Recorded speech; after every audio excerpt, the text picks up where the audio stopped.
Assalamualaikum warahmatullahi wabarakatuh. Hamdan syukronillah amma ba'd. Sahabat Indonesia Plural yang saya hormati dan saya banggakan, masih ramai sekali pemberitaan tentang Habib ya. Bahkan kemarin ada yang menyarankan untuk tes DNA. Dan sekarang Gus Miftah pun angkat bicara. Sebelumnya kita lihat dulu apa yang beliau sampaikan. Ada pesan penting bagi kita semua untuk supaya bisa menjadi bekal sama-sama ya. Kita cek. Yang sekarang saya agak sedih itu gini Pak ya, di medsos lagi rame itu. Saling mengolok antara Gus dengan Habib. Jujur saya itu, bagaimanapun guru saya itu banyak yang Habib. Maulana Habib Lutfi bin Yahya Pekalongan. Sekarang lagi geger, kayak kemarin puncaknya di Jogja. Ada yang datang mengaku pembelanya Habib, datang ke sahabat saya Gus Fuad, terjadi tindak kekerasan. Akhirnya saling lapor Pak Bupati ke kepolisian. Yang datang lapor polisi, yang didatangi juga lapor polisi. Makanya keren kalau sekarang ada undang-undang pasal restoratif justice, itu saya setuju. Restoratif justice itu Bu, kalau Anda bermasalah, katakanlah dengan suaminya. Suaminya kamu laporkan polisi, kemudian terjadi kesepakatan untuk damai, maka tidak perlu kasus itu dibawa ke meja hukum. Itu namanya restoratif justice. Yang terjadi umpamanya kasusnya Lesti Kejora dengan Rizky Bilar, dicabut, itu boleh, apalagi suaminya sendiri. Tapi lucu nih, ketika Lesti Kejora mencabut laporan, sing cerewet wong Temanggung. Kenapa laporannya dicabut? Lah wong sing nglakoni adem ayem, sing nyawang kakean. Wong ya teko iki. Ya melu guyu. Jilbabe ya pink.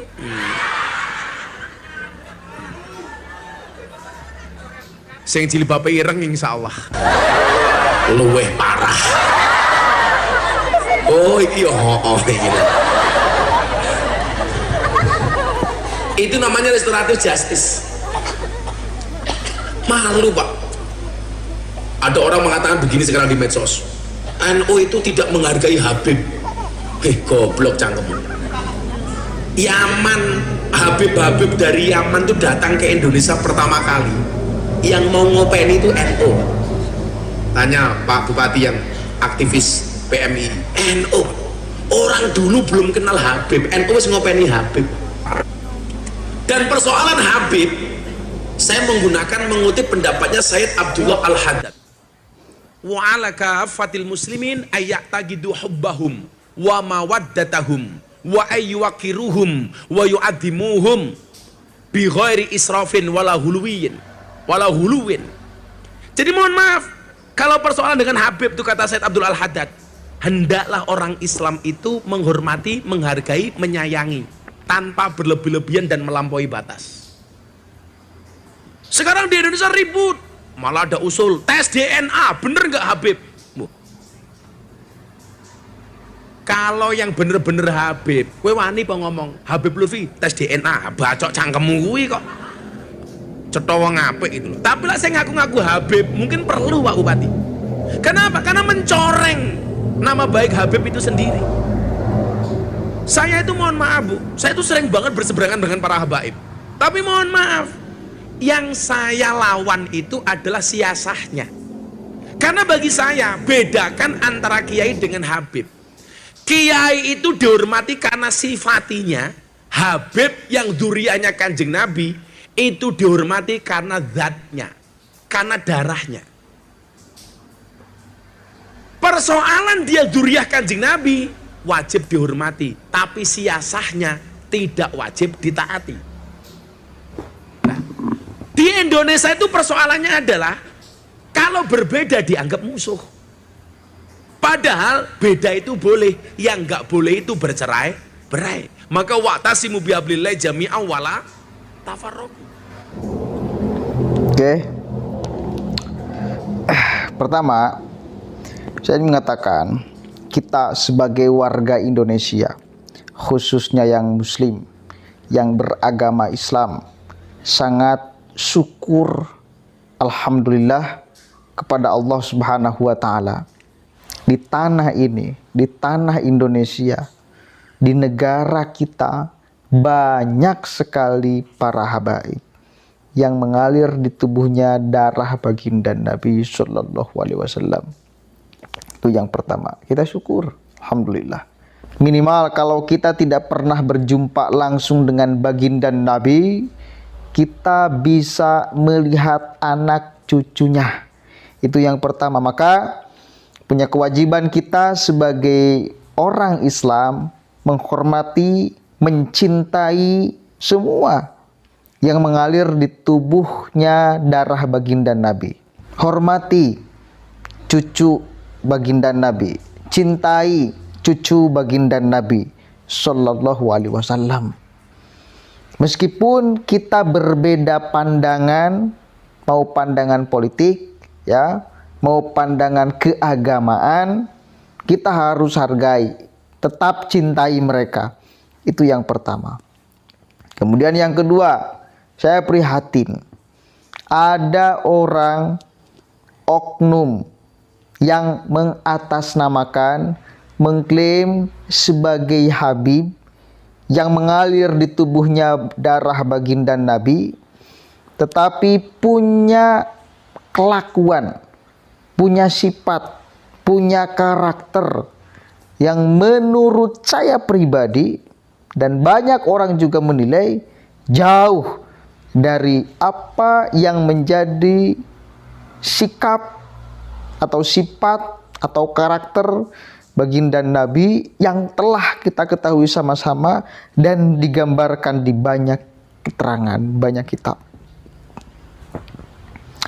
Ya, itu yang kedua. Kemudian yang ketiga, karena terlalu banyak orang yang ngakui Habib dan ada riset secara ilmiah, ada juga yang menyarankan untuk tes DNA, maka saya kira ini perlu memang ada dilakukannya tes DNA seperti apa yang diucapkan oleh Gus Miftah, supaya ada penegasan, ada ketegasan, ada kepercayaan 100% dari kita sebagai orang Islam bahwa memang semua orang yang ngaku Habib di Indonesia ini mengalir di tubuhnya darah baginda Nabi. Ya, supaya ada kepercayaan pulih lagi 100%. Karena sudah ada riset secara ilmiah dari Kiai Haji Imaduddin. Ya. Semua, gak dibeda-bedakan. Namanya Habib Musti. Supaya satu kali lagi menghilangkan keraguan. Kan harus, kan musti.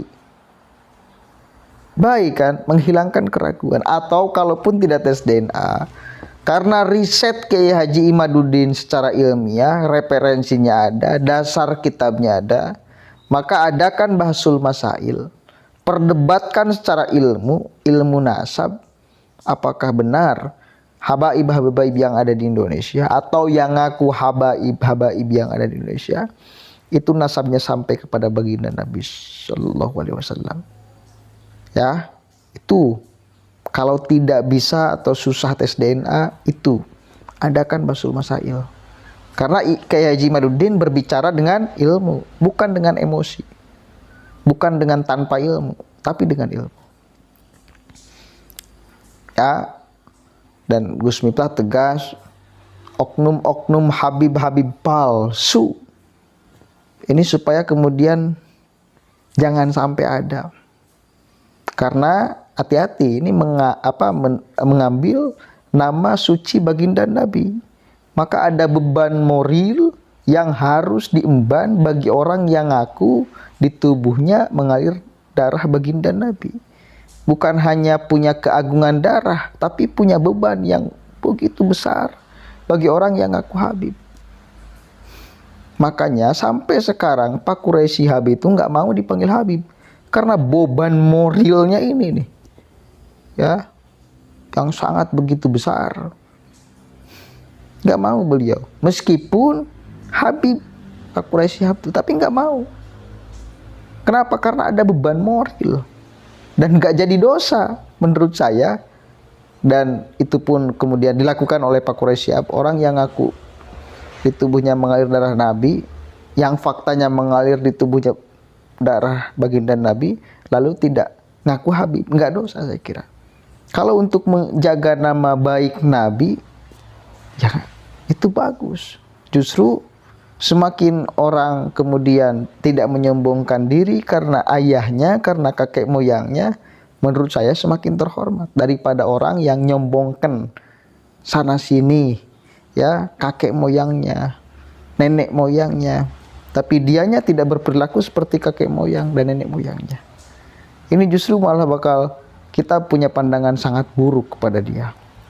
Hanya bisa mengandalkan kakek moyangnya, bukan dirinya. Bukan dirinya. Kita kan suka sebel kalau ada anak yang pamer. Coba aja contoh si Mario Dandi lah, gak jauh beda. Bapaknya punya posisi yang terhormat, punya uang miliaran segala macam kan. Tapi si Dandi itu kan, Mario Dandi itu gak punya apa-apa. Semua kemudian kebutuhan dianya itu hasil jerih payah dari ayahnya. Maka kalau kita melihat si Mario Dandi gaya-gayaan pakai mobil Rubicon, kan kita sebel melihatnya, karena itu bukan hasil dari dia kerja, tapi memanfaatkan ayahnya, harta ayahnya. Tuh, kan nggak jauh beda, sama seperti itu. Mudah-mudahan ada manfaatnya. Assalamualaikum warahmatullahi wabarakatuh.